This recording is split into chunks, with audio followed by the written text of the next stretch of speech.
Mira, me parece que son medidas completamente insuficientes y muchas veces dirigidas no necesariamente a golpear el problema público, ¿no?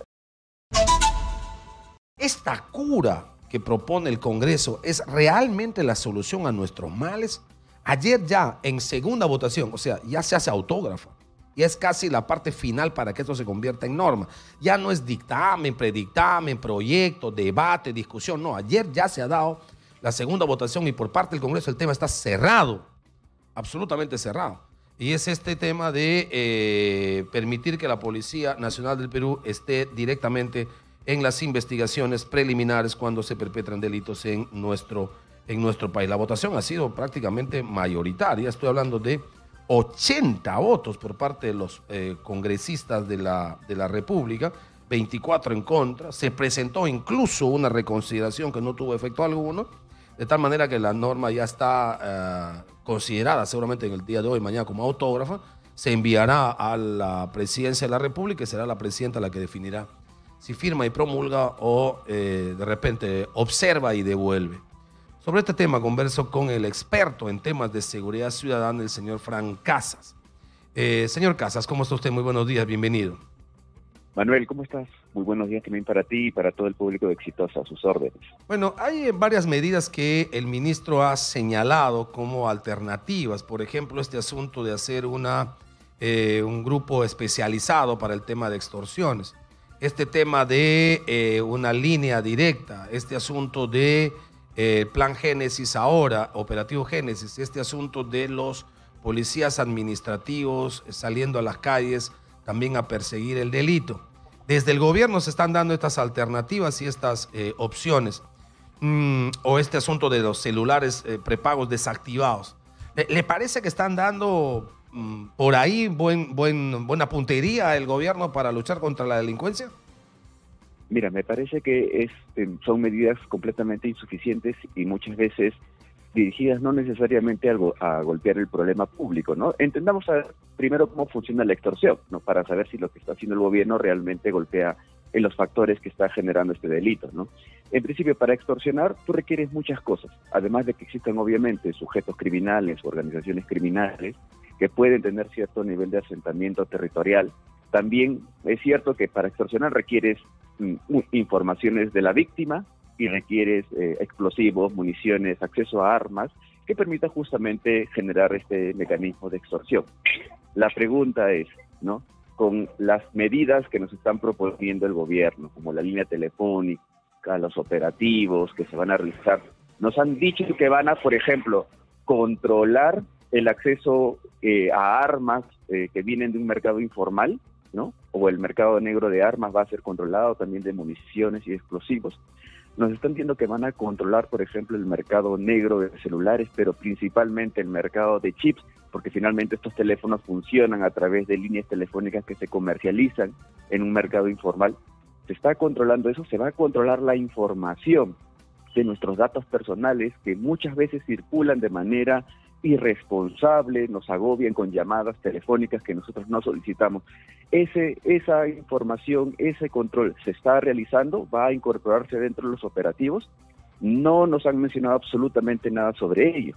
Entonces, por más buenas intenciones que se haga o con buen trabajo por parte de la policía que captura de manera efectiva a algunas bandas criminales, son medidas insuficientes si no nos dirigimos a golpear a aquellos actores que sí están generando o sea, por ejemplo, en el caso específico, 25 millones de celulares prepagos desactivados. Vamos a suponer que lo consiga el ministro. Ok, se desactiva.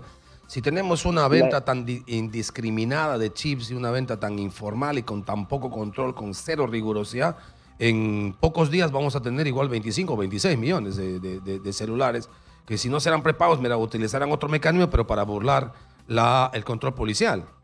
Exactamente, y ninguna parte del mundo donde se han establecido estas líneas blancas y líneas negras que se bloquean ha funcionado de manera efectiva. Por el contrario, lo que generas es un sobrecosto al usuario, ¿no? Muchas veces hay muchas personas que incluso se quejan porque de manera irregular se les ha desactivado su celular sin que ellos necesariamente estén cometiendo un delito, ¿no? O sea, ¿estas medidas ya se han aplicado en otros países y no ha tenido un fracaso evidente? Exactamente, en Colombia, en México, en diversas partes del mundo, ¿no? Habría que ser que se revise esa información que es de acceso pública. Acá el problema es que pensar de que finalmente el mercado negro de celulares funciona desde una lógica económica. Sí. La tecnología sirve tanto para, digamos, controlar el delito, pero también para facilitarlo o saltarse sobre ello.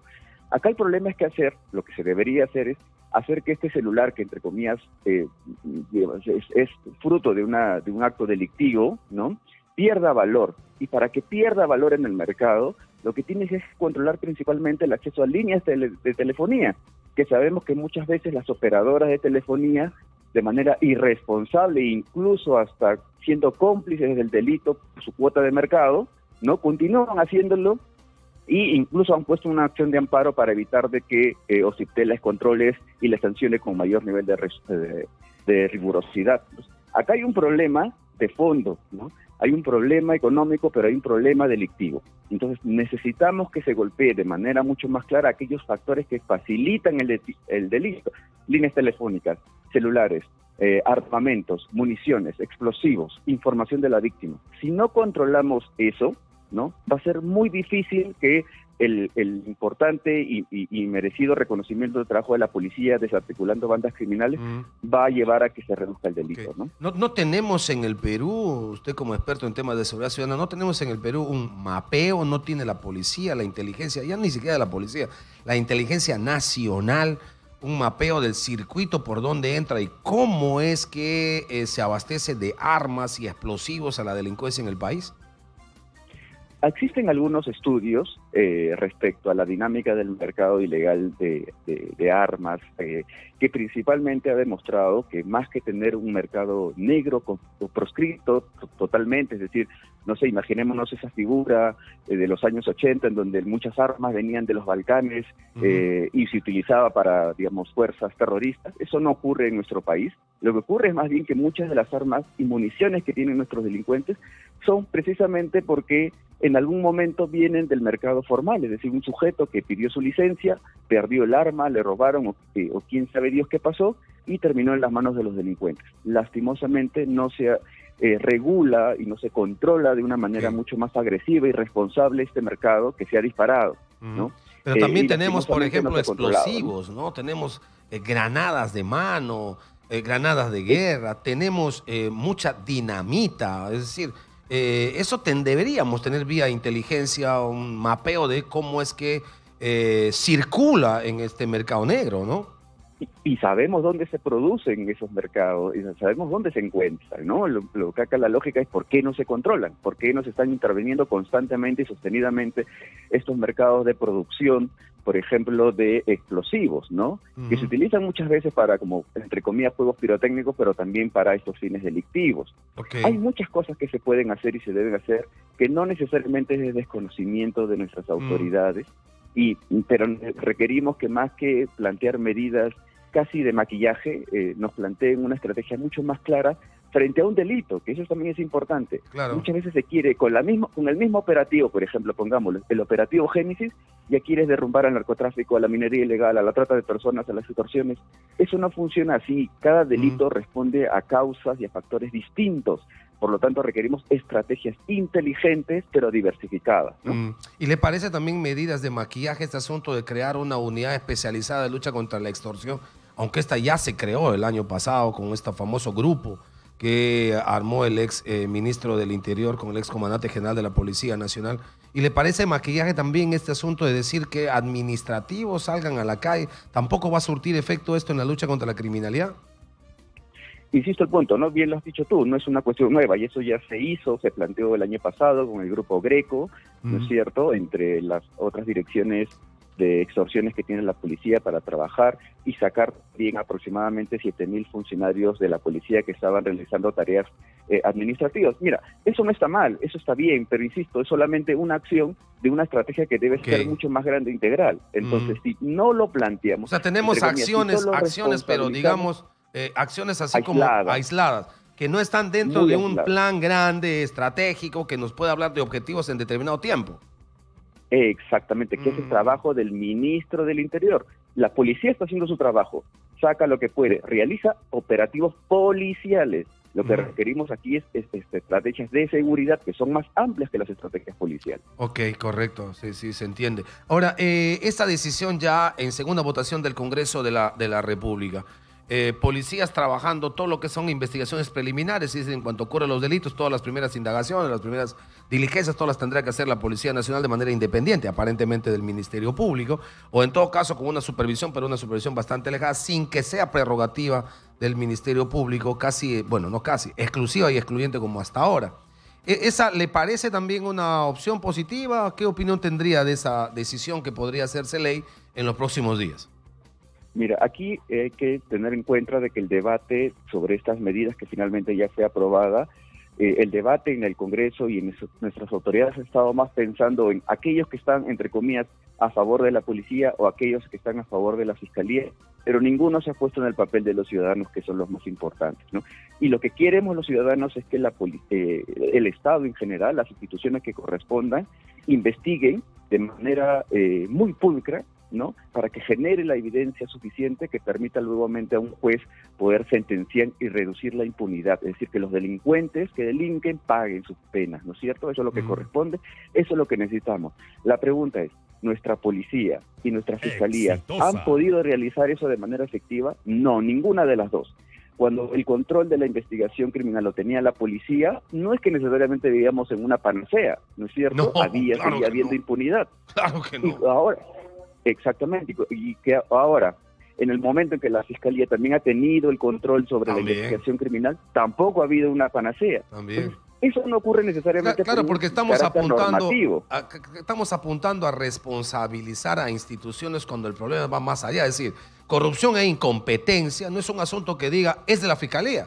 Corrupción e incompetencia es un tema de la policía. Corrupción e incompetencia es un tema del Poder Judicial. Corrupción e incompetencia es casi un problema de todo el aparato público. Entonces, cambiar de nombre, cambiar de logo, cambiar de etiqueta, no te va a resolver el tema de fondo, que es el que usted está señalando. Es en este caso el asunto de muchísima corrupción que se da en el Ministerio Público, lamentablemente, y en la Policía Nacional. Antes, cuando eran los responsables, hacía exactamente lo mismo. O la capacitación, o el otro asunto que tiene que ver con el tema de logística. Porque exactamente. Sí, adelante, le estoy escuchando. No, bien lo mencionas tú, el elemento logístico es clave, porque precisamente, ¿cómo le podemos sobreexigir a la Policía Nacional y a la Fiscalía de la Nación, ¿no?, que puedan recoger la información, tener el peritaje más correcto y pulcro para que no haya ninguna duda y el juez no tenga ningún tipo de duda para sentenciar, si es que no tienen los servicios logísticos, no tienen las suficientes capacidades en personal, los aparatos de criminalística están digamos, muy debilitados, ¿no? Es muy difícil trabajar así, ¿no? Claro, pedir peras al olmo, ¿no? Claro. Y no sé si estarán preparados los policías para hacer ese tipo de labores cuando, por ejemplo, en el caso de los fiscales son mínimamente abogados, ¿no? Hay un mejoramiento en el perfeccionamiento del trabajo del derecho penal por parte de la Policía Nacional, pero insisto, esto no es el único elemento, ¿no? Claro. Hay muchas otras cosas, muchas dimensiones que no se han cubierto. El plan Mariano Santos, que es justamente el que establece el cierre de brechas en capacidades logísticas, entre otros elementos de la Policía Nacional, sigue guardado bajo el escritorio. El actual gobierno, ninguno de sus ministros del actual gobierno lo ha puesto ¿Qué en significa marcha. esta brecha? ¿Qué brecha tenemos exactamente en la Policía Nacional del Perú? ¿Cómo se puede graficar este asunto de logística tan pobre en la lucha contra la delincuencia? Bueno, recordemos que incluso el mismo comandante general de entonces, ¿no?, estableció en una conferencia de prensa que los servicios de criminalística estaban en estado de emergencia, ¿no? No tenían las suficientes capacidades reactivos, ni siquiera en Lima metropolitana, ¿no? Solamente estaban cubriendo alrededor del 30% de capacidad de logística para poder atender todos los casos de delitos de alta complejidad a nivel nacional. Es una tragedia, es digamos, una situación bien crítica, pero este plan de travesía justamente ir cerrando paulatinamente en un plazo de 10 años esas brechas para que ese 30 se vaya aumentando y se llegue en algún momento al 100%, e incluso con una propuesta de presupuesto, ¿no? Como para, digamos, establecer indicadores para hacer seguimiento. Correcto. Estos planes que son importantes porque nos permiten también hacerle un monitoreo por parte de los ciudadanos, simplemente está de nuevo oculto bajo el escritorio, ¿no? Lamentable. Ha sido muy gentil. Fran Casas, experto en temas de seguridad ciudadana, ha estado con nosotros. Que tenga buen día. Muchísimas gracias.